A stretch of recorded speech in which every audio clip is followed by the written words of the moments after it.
মৰি নাযাওঁ কিয়? এই ভাৱটোৱে মোৰ মনলৈ আহিছে, আমিনো মৰি নাযাওঁ কিয়? আজি জুবিন গাৰ্গৰ মৃত্যুৰ 23 দিন পাৰ হৈ গ'ল। এতিয়া আমি পুনৰ ৰাজপথলৈ ওলাই আহিবলগীয়া হৈছে জুবিন গাৰ্গৰ মৃত্যুৰ ন্যায় বিচাৰি।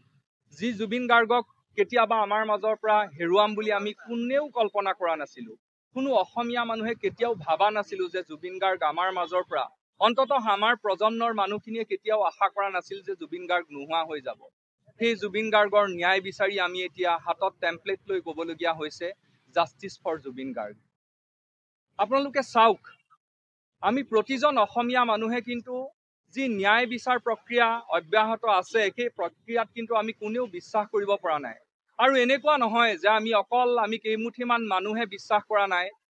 জুবিন গাৰ্গৰ পত্নী সহধৰ্মিনী গৰিমা শইকীয়া গাৰ্গ বৌৱেও যোৱাকালি মাজৰাতি আহি জুবিন গাৰ্গৰ সমাধিস্থলীত আহি উপস্থিত হৈ তেওঁ হুৰাহুৰে কান্দিছে। তেওঁ অসমৰ ৰাইজলৈ কাতৰে আহ্বান জনাইছে। তেওঁ যি মৰ্মস্পৰ্শী আহ্বান, তেওঁ যি কাতৰ বেদনা, সেই বেদনাৰে যি আহ্বান জনাইছে আৰু তেওঁ কৈছে অসমৰ সকলো ৰাইজে কওক জাষ্টিছ ফৰ জুবিন গাৰ্গ। অসমৰ সকলো ৰাইজে ছ'চিয়েল মিডিয়াত সামাজিক মাধ্যমত লিখক জাষ্টিছ ফৰ জুবিন গাৰ্গ।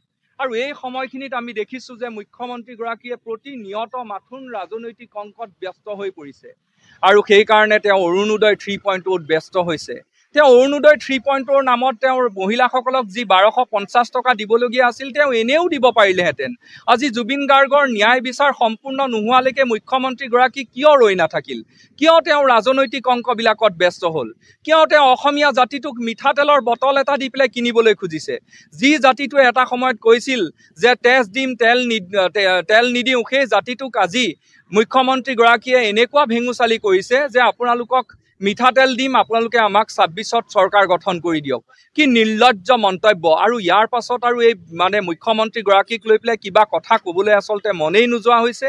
আমি এইকাৰণে ওলাই আহিছোঁ, আজি নগাঁও নাগৰিক সভাৰ নেতৃত্বত আমি জাষ্টিছ ফৰ জুবিন গাৰ্গে টেম্পলেটখন আমি লৈ আহিছোঁ আৰু আমি ইয়াতে বহিছোঁ আৰু বহি আমি এটাই বিচাৰিছোঁ যে অতি শীঘ্ৰে এই ন্যায় প্ৰদানৰ নামত যিখন ভেকু ভাওনা হৈছে, এই ভেকু ভাওনাখন আচলতে শেষ কৰি ন্যায় প্ৰদান কৰিব লাগে। কাৰণ মাত্ৰ কেইজনমান মানুহৰ গ্ৰেপ্তাৰে আচলতে তদন্ত প্ৰক্ৰিয়াটো আগবঢ়াটো নুবুজায়। কি কাৰণত আজিৰ তাৰিখলৈকে যিসকল অভিযুক্ত ব্যক্তি আছে, যিসকলৰ ওপৰত গোচৰ দিয়া হৈছে, সেই অভিযুক্ত ব্যক্তিসকলক কিয় প্ৰত্যেকজন ব্যক্তিক প্ৰশ্ন সোধা নাই? কিয় প্ৰত্যেকজন ব্যক্তিক কৰায়ত্ব কৰা নাই? কিয় প্ৰত্যেকজন ব্যক্তিক জেইল হাজোতলৈ পঠিওৱা নাই? আনকি আপোনালোকে জানে যে মুখ্যমন্ত্ৰীৰ পত্নী ৰিণিকী ভূঞা শৰ্মাৰ বিৰুদ্ধেও গোচৰ তৰা হৈছে, কিন্তু আমি আজিলৈকে দেখা নাই যে তেওঁৰ বিৰুদ্ধে কিবা প্ৰশ্ন সুধিছে, তেওঁক আটক কৰিছে বা তেওঁক CIDয়ে জেৰা কৰিছে বা তেওঁৰ কিবা ষ্টেটমেণ্ট ল'বৰ কাৰণে SIT মুখ্যমন্ত্ৰীগৰাকীৰ ঘৰলৈ গৈছে। মানে কি এই গোটেই সমস্ত প্ৰক্ৰিয়াটোত আচলতে এক বিৰাট ৰাজনৈতিক ষড়যন্ত্ৰ জড়িত হৈ আছে নেকি? আমি ভাবিবলৈ বাধ্য হৈছোঁ। কাৰণ যিসকল ব্যক্তি ছিংগাপুৰলৈ গৈছিল, সেইসকল ব্যক্তিৰ তালিকাত কিন্তু কোনোবাই সন্দেহ প্ৰকাশ কৰিছে যে বিৰাট ৰাজনৈতিক নেতাৰ কোনোবা কিন্তু পত্নীও জড়িত হৈ থাকিব পাৰে। গতিকে আমি এটা কথা সদায় কৈ আহিছোঁ, আজিও পুনৰাই কৈছোঁ যে যিসকল ব্যক্তি ছিংগাপুৰলৈ গৈছিল বা যিসকল অভিযুক্ত ব্যক্তি, যিসকলৰ বিৰুদ্ধে গোচৰ দিয়া হৈছে, তেওঁলোকৰ যি পাছপোৰ্ট তন্নকৈ পৰীক্ষা কৰি পেলাই সেই পাছপোৰ্টৰ কথাখিনি ৰাজহুৱা কৰিব লাগে যে তেওঁলোক সঁচাকৈয়ে ছিংগাপুৰলৈ গৈছিল নে নাই। আৰু দ্বিতীয়টো কথা হ'ল যে এই ন্যায় প্ৰদান প্ৰক্ৰিয়াটোত সদায় এটা কথা সকলোৱে জনা উচিত যে justice delayed is justice denied.